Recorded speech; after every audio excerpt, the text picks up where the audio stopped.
Welcome to this installment of Context Clues. Our upcoming series is going to explore an archetype long in the making, a belligerent folk hero of unmeasurable chaos, enshrined in a bewildered mugshot beside bizarre headlines like Florida man arrested for calling 911 after his cat was denied entry into strip club. If you are somehow unfamiliar with this long-lasting viral meme, Florida Man emerged in 2012 with the mass sharing of the most outlandish arrest stories out of the Sunshine State. Our next episode will explore the reasons that Florida Man has held our attention and what it is about the history of this place, called the weirdest state in the nation, that laid the groundwork for this new American archetype to materialize from our collective subconscious. We're going to look at the unique history of Florida and the people who have lived there to see that this Florida man is not a new construction, but a lasting character whose reappearance was all but inevitable.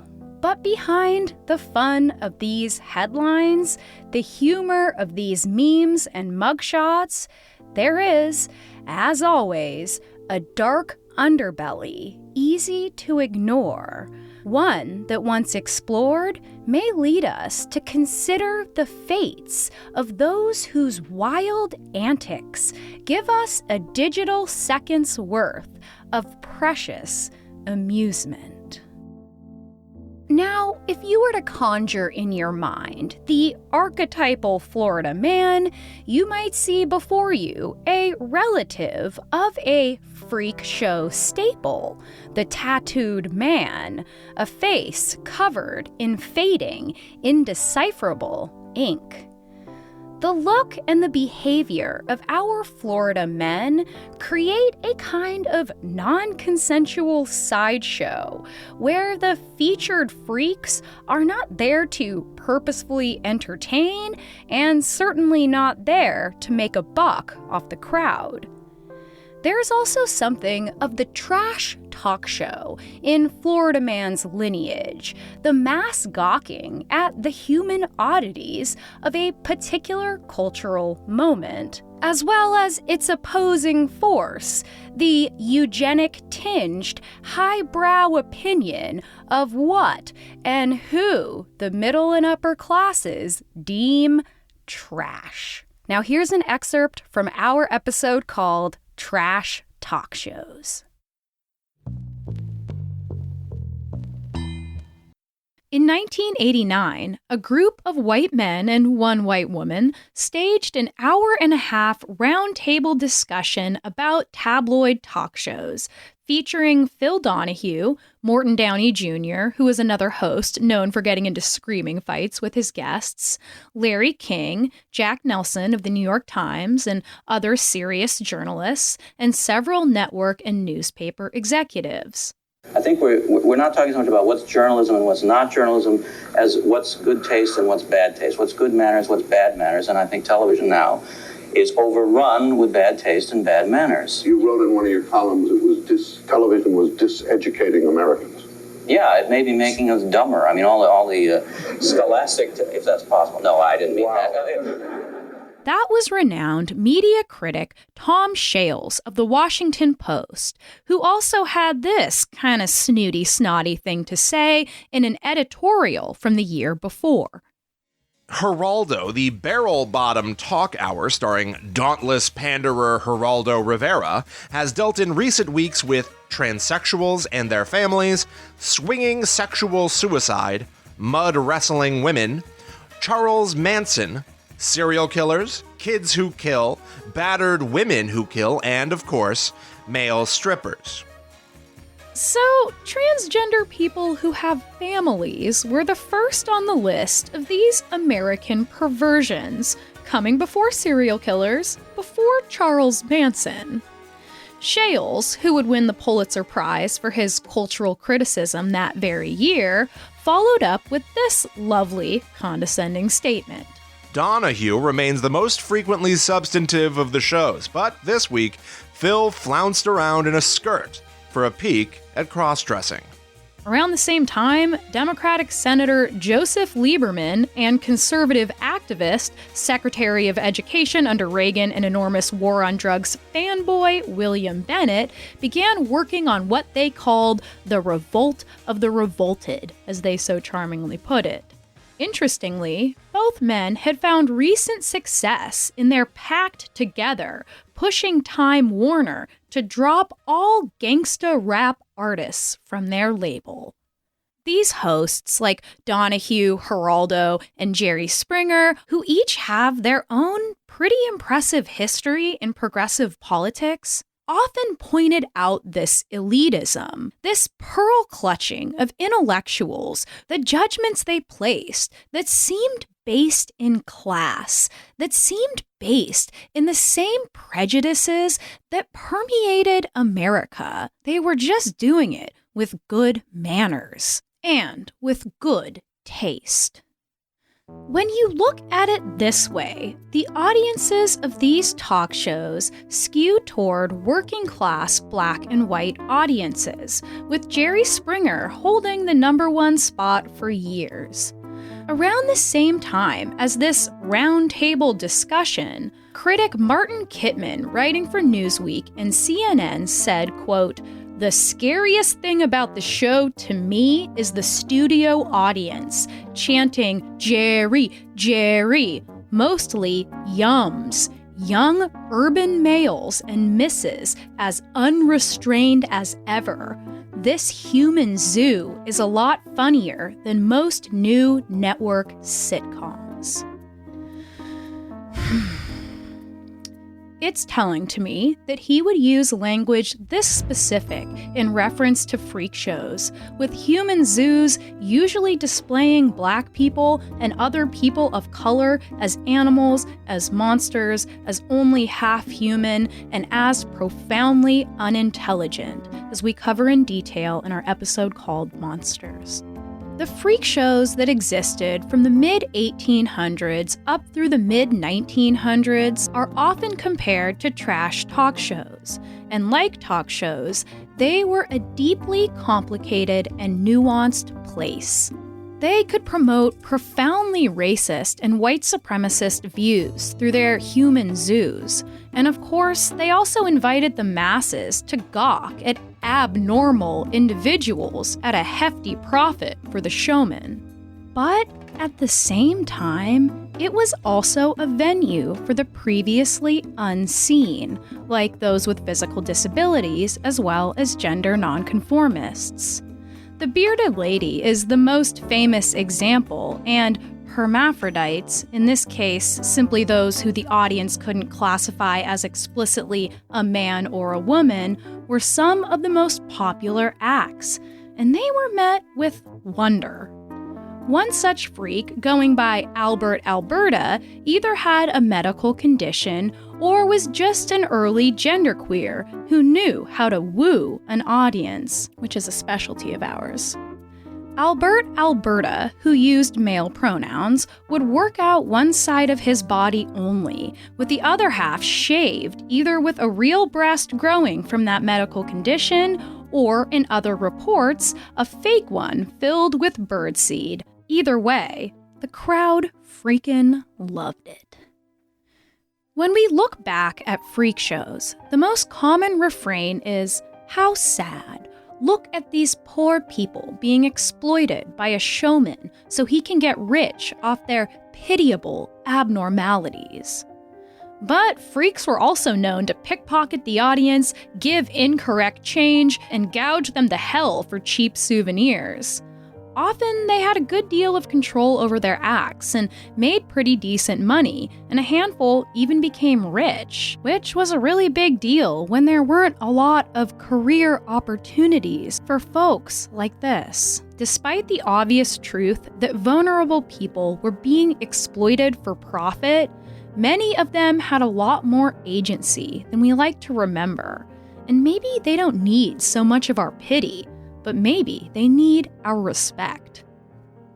So, similar to their reaction to shock talk shows, the highbrow community of the 1920s hated freak shows, even calling them lowbrow trash specifically, something for uncouth poor people to do. But the term highbrow actually comes from phrenology, which is something we cover in detail in our episode on quackery.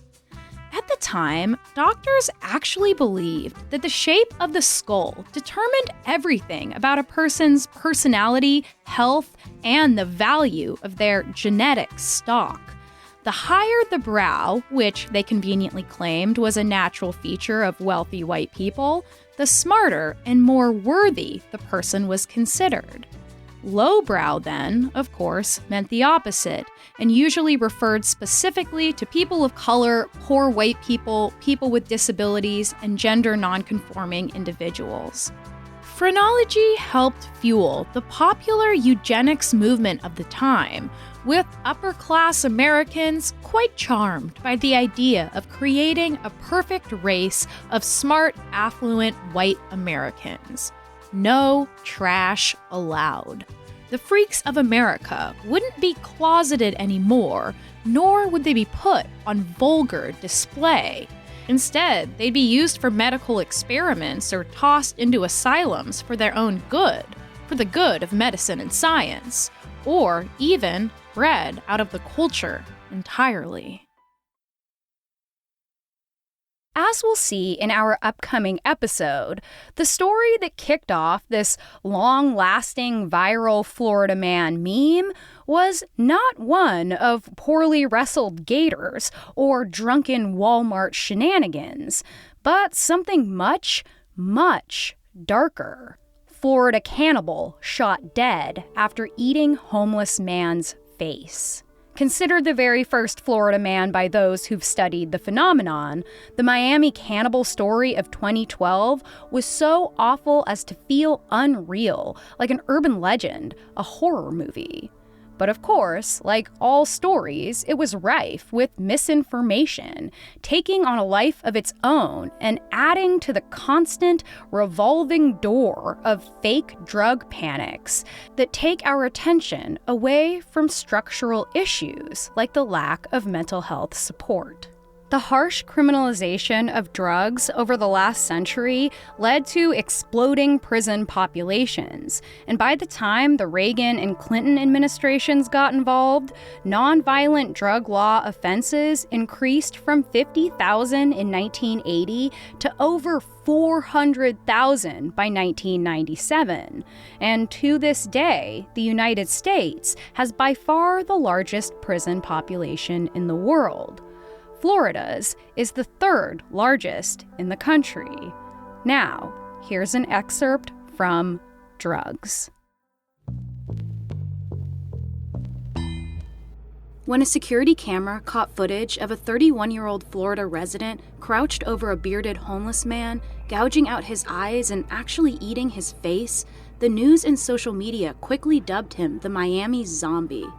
At the end of the 18-minute attack, police shot and killed him, and then claimed in interviews that he was most likely possessed by the newest drug epidemic, bath salts. A few years later, a young man stabbed a couple in their suburban home and then was found by a neighbor eating the face of the husband. He was largely speculated to have been under the influence of a new synthetic drug called Flocka. The problem was that these two men were not under the influence of those drugs, or any drugs at all aside from a trace amount of marijuana. Nonetheless, these stories have become living, breathing manifestations of the worst kind of hysterical drug rhetoric, of zombies and monsters and subhuman animals, aggressors with superhuman strength and an imperviousness to police bullets. The news is a dramatic rolling marquee of drug horror stories, promises that these substances truly threaten the good sweethearts of the suburbs and the heartland, all while pharmaceutical versions almost chemically identical are marketed for legal consumption to treat medical conditions. For this episode, we'll see how drug hysteria has long been manufactured by politicians with specific groups in mind, and how the language around these panics continues to inform how we think of people who use drugs right up to the present day. From opium to cocaine to marijuana to LSD to PCP to crack to meth, this dramatic language also expresses America's centuries-long anxiety of the other, and the ways we literally dehumanize those who cause a threat to the established social order by marking them dangerous beasts in need of social control and even long-term imprisonment. Many of us were drafted to fight in America's war on drugs as kids and teens in the 80s and 90s by serious police officers dispatched to our classrooms with coloring books and sticker badges, ready to sign us up into a long, embittered battle that turned a public health issue into a national security threat. More after this. And now, back to the show. Up until the 20th century, America's relationship to drugs was not one that was especially fraught. It was common for common people to purchase drugs like cocaine and opium over the counter in products such as Mrs. Winslow's soothing syrup laced with opium. It wasn't until different drugs began to represent populations that the dominant culture considered a threat, most often racial others, that drugs became a focus of political crusades. First, it was Chinese laborers that were accused of undermining working-class whites with cheaper labor, and the first ever drug laws were passed in San Francisco in 1875, as politicians made claims that Chinese men were luring and raping white women by drugging them with opium. At the turn of the century, as the southern states adjusted to the outlawing of slavery, a new media picture of the cocainized black man rose alongside the height of lynching and legalized segregation, of voting laws designed to disempower former slaves, and something called black codes, which doled out harsher punishments for black people accused of the same crimes as white people. Cocaine proved an easy symbol for the fear of these free black folks and what their freedom meant for white supremacy. An article called Negro Cocaine Fiends Are the New Southern Menace, written for the New York Times in 1914, claimed that cocaine gave black men a kind of superhuman strength, and more than that, an imperviousness to the bullets of police, as well as better accuracy when shooting guns. Newspapers reported that police departments had actually been forced to increase the caliber of their guns from 32 to 38. Like with opium and the Chinese, the media and politicians also painted black men on cocaine as sexual threats to white women. That same year, these racial fears solidified themselves into major legislation, and the Harrison Narcotics Tax Act was passed. While debating the law, lawmakers claimed that the drug made minority groups into social dangers, linking opium to the Chinese, cocaine to drug-crazed, sex-mad Negroes, and marijuana to the Mexicans. Dr. Hamilton Wright testified that drugs caused black people to rebel against white authority. Dr. Christopher Koch of the State Pharmacy Board of Pennsylvania testified that, quote, most of the attacks upon the white women of the South are the direct result of the cocaine-crazed Negro brain. This early symbolic imagery of the monstrous other settled deep into the American subconscious, lending itself to political fear-mongering for the next 150 years, and in a series of escalations of policy, America would create the association of people who use drugs as violent criminals and punish them as such. Since the 2000 election, when Florida became a presidential recount battleground between Al Gore and George W. Bush, just less than 600 votes separating the two candidates, the state, whose electoral college votes would decide the next president of the United States, was thrust into the spotlight. When the outcome fell, legitimately or not, in favor of Bush, it felt to many Democrats like it was Florida's fault, and the snark amped up on every late-night talk show, with jokes about the backward, backwater nature of Florida rednecks, ruining the country with their stupidity by voting for someone equally stupid. This seemed to amount to a kind of blame shifting from establishment Republicans and the innumerable well-off retirees that make up much of Florida's Republican voter bloc to the working class or impoverished white rednecks that seemed to represent the trashy state that was ruining the country single-handedly. But you see, 200 years before this contentious election, the state was full of what were then called Florida crackers, the earliest form of the white trash outlaw that intellectuals found to be pitiable, deeply uncouth, freak show oddities. Here's an excerpt from Rednecks.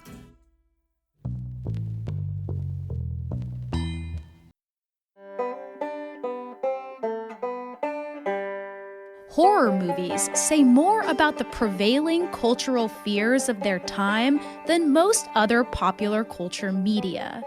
These films have only a short amount of time to scare the audience as much as possible, and building an entire separate world of horror proves difficult in 120 minutes. As a result, directors rely on already embedded fears, and in a feedback loop, they both illustrate current anxieties and reinforce them as well. I recently watched the 1972 horror movie Deliverance, a film nominated for several Academy Awards, including Best Picture.